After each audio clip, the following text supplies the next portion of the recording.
This is an ABC News special report. Hurricane Harvey, state of emergency. Our worst fears, unfortunately, unfolding in the Houston area. Hurricane Harvey barreling into the Texas coastline. Rainfalls over 20 inches.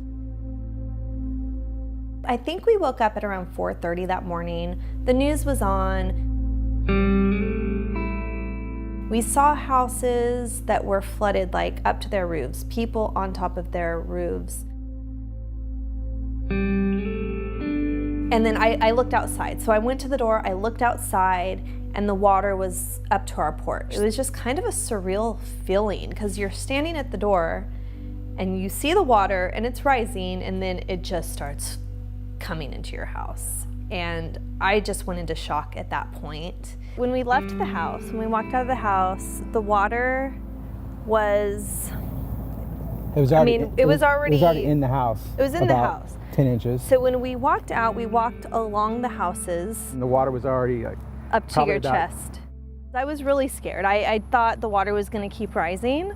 So I just was thinking like, okay, we need to get to a high point out of the water. We decided we would go across the street where there is a high school and it's up on higher ground and just wait it out.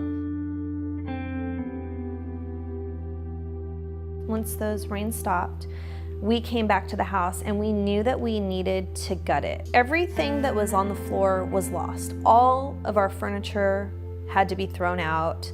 Our floors had already buckled. The walls had to be torn out up to 4 feet.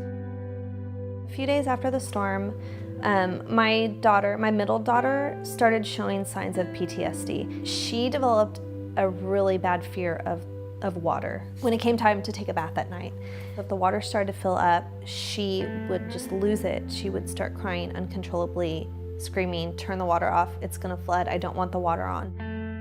We moved into a 2-bedroom condo with my mom, and me and my husband and our 3 kids were sharing 1 bedroom. So we went from having our own space, we were building a house, we lost the contract. I just felt like everything, all of our plans, everything we had worked so hard for was washed away.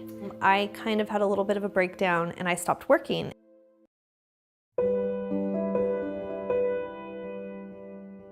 I got the email from Mo Anderson, and basically what we were asked is, your market center willing to adopt a family?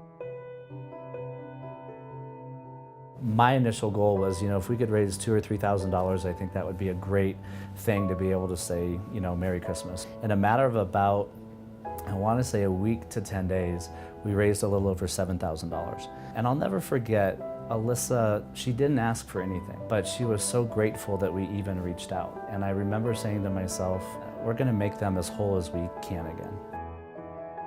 There was an instant connection. She knew that we were there and had reached out to help her. But when we brought her to family reunion, she was blown out of the water. Okay. You really don't realize that the littlest little things that we do can change people's trajectory, can change their life. I can honestly say the only reason I'm still in real estate is because of family reunion and because of DTC. Our house is done for the most part. I got my first closing.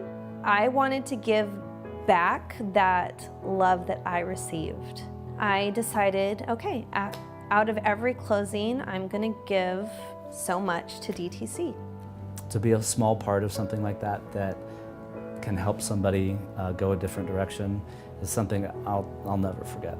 If I could just instill in everybody, give $10, $25 out of every closing, you'll never miss it. And it will make such a difference in the outcome of what we can do to be there for each other.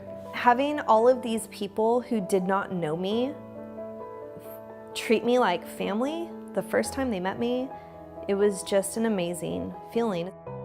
I love you guys. We love you.